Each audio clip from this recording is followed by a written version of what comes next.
Hello. Today we're going to look at the presidency of Herbert Hoover and look at his struggles to deal with the Great Depression.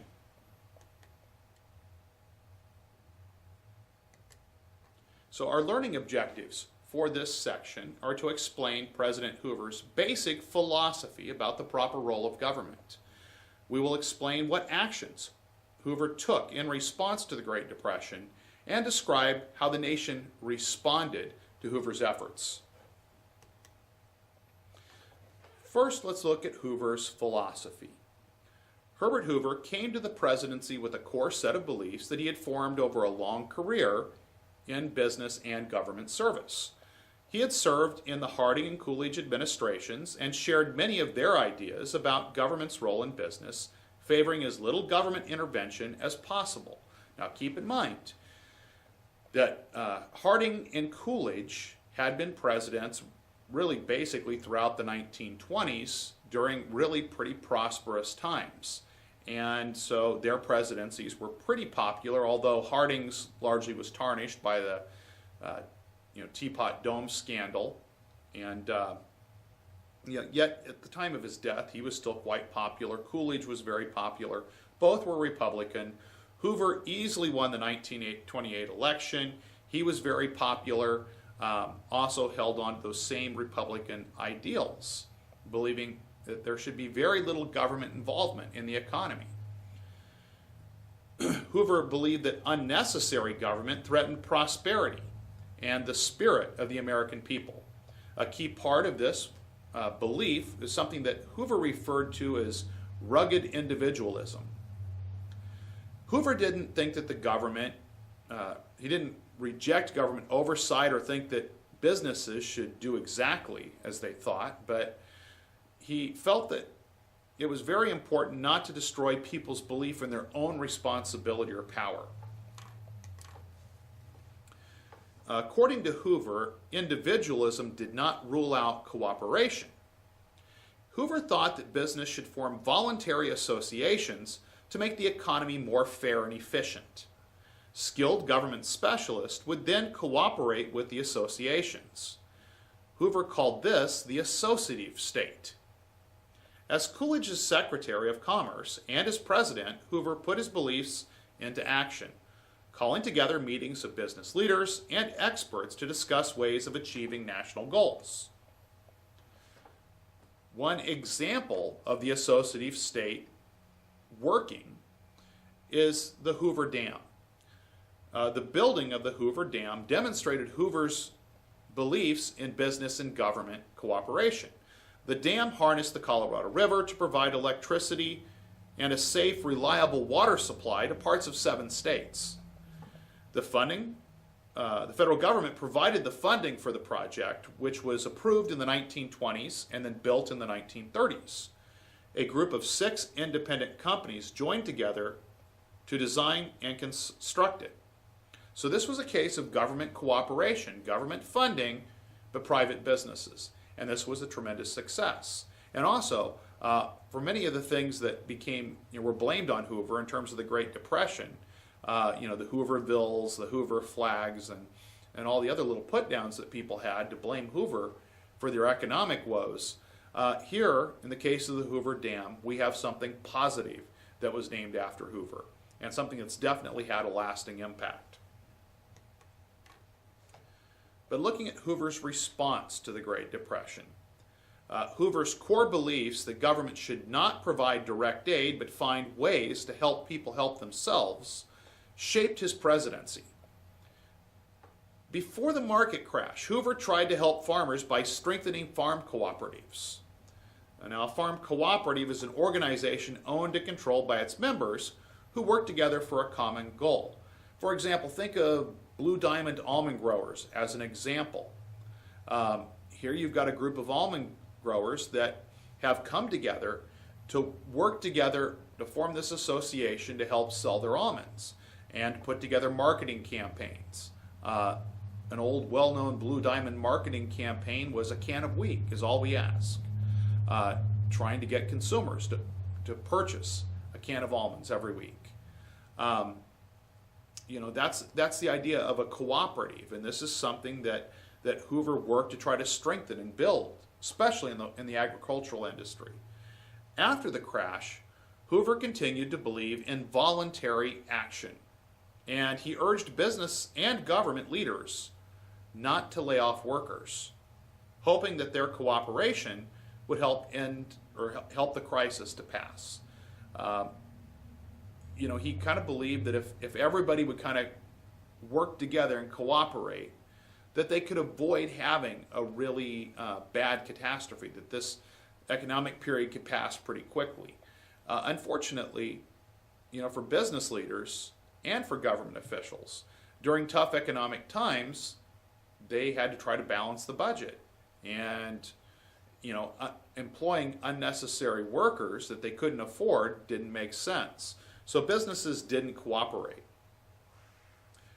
Businesses cut jobs and wages, and state and local governments cut programs and laid off workers. And all of this, of course, makes the situation worse. As more businesses have laid off more workers and more state and local agencies are laying off workers, you're having a larger number of people that are unemployed. Those unemployed people don't have jobs. They don't have an income to go and spend. And so purchasing slows. And as purchasing slows, more businesses begin to suffer. And they have less income that they can spend, so they tend to lay off workers. And once again, as those workers are laid off, they don't have income now. And so they're spending less. And the whole vicious cycle just continues. And so finally, the crisis persuaded Hoover to go against his beliefs and to establish the Reconstruction Finance Corporation in 1932. This was a program that provided $2 billion in direct government aid to banks and institutions. Later that year, he asked Congress to pass the Federal Home Loan Bank, a program to encourage home building. One of Hoover's major efforts to address the economic crisis was the 1930 Smoot-Hawley Tariff Act. Tariffs are taxes on imported goods that raise their cost, making it more likely that American purchasers would buy cheaper American goods. The problem with doing that is that while we did that, and the Smoot-Hawley Tariff Act, it was originally intended mostly for agriculture, but it was soon expanded to include a large number of manufactured goods. These high tariffs were unprecedented, meaning that there had never been such high tariffs before. Well, other countries began to respond with high tariffs as well. They had to protect their industries. And so before long, you've got many countries with high tariffs trying to protect their local industries. And while it may help their local industries, it begins to hurt their export industries. And world trade began to drop. By 1934, world trade was down from 2/3 of its 1929 level. The Smoot-Hawley Tariff Act was a disaster. It didn't have the intended effect. So Hoover wants to instill confidence in the American people, but at the same time, if he paints too rosy of a picture, then people begin to question his honesty. And that's ultimately what happens to Hoover. Hoover eventually saw the limitations of his ideals, and he did push for some direct relief, but his optimistic claims about the economy undermined his credibility with voters. Early on, when millions lost their jobs, he said that the nation's basic economic foundation was sound. And of course, when many people saw that things were getting worse, more and more people were losing their jobs, and there was tremendous suffering, people didn't agree with that assessment. Just a few months after the crash, he announced, "I'm convinced that we have passed the worst." And he spoke glowingly about the relief efforts. Millions didn't share Hoover's optimistic viewpoint. Many Americans came to question Hoover's compassion. As economic conditions grew worse, his unwillingness to consider giving direct relief to the people became hard for most Americans to understand. And when Hoover finally broke his stated beliefs and pushed for programs like the Reconstruction Finance Corporation, people wondered why he was willing to give billions of dollars to banks and businesses, but not to individuals. Now, very much in the same way, during this Great Recession, people began to question why the government bailed out Wall Street, but they didn't bail out Main Street. Main Street being your average people that were really suffering during the Great Recession. And in the same way, Americans were feeling the same way. Why is Hoover willing to bail out, banks and businesses, but the average people who are really suffering, who are trying to feed their families, he's not willing to help them? So that created this sense that not only was Hoover maybe out of touch with what Americans were experiencing, but that maybe he just didn't care. Then another incident happens that really hurts Hoover in terms of the public eye. In May of 1932, some World War I veterans set up camp near the Capitol in the Bonus March to pressure the federal government to pay a veterans bonus, which was a cash award that they were promised for their war service. The bonus was not due for many years, but they needed the money. So, they had been promised this bonus, and now, in a time of need, their feeling was that they had done their job for their country in World War I when their country needed them. Now that they need the money now, their country should be there for them. And so, they set up camp to protest for this. Congress refused to meet the demands of these bonus marchers, and some left. A core group remained, including women and children who were there, of course, not that they were veterans, but they were family members of the vets, and they remained there as well.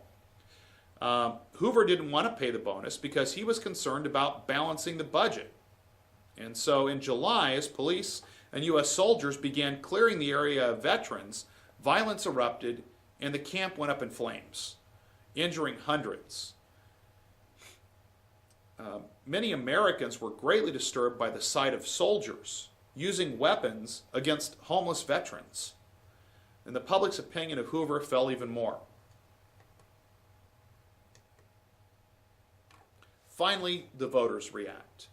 Trying to balance the budget, Hoover pushed for and signed a large tax increase in 1932, which is understandable. If you do have a huge budget deficit, one way to balance that budget is to increase taxes. Probably not the best time for a tax increase, and what's more is what people really wanted to see.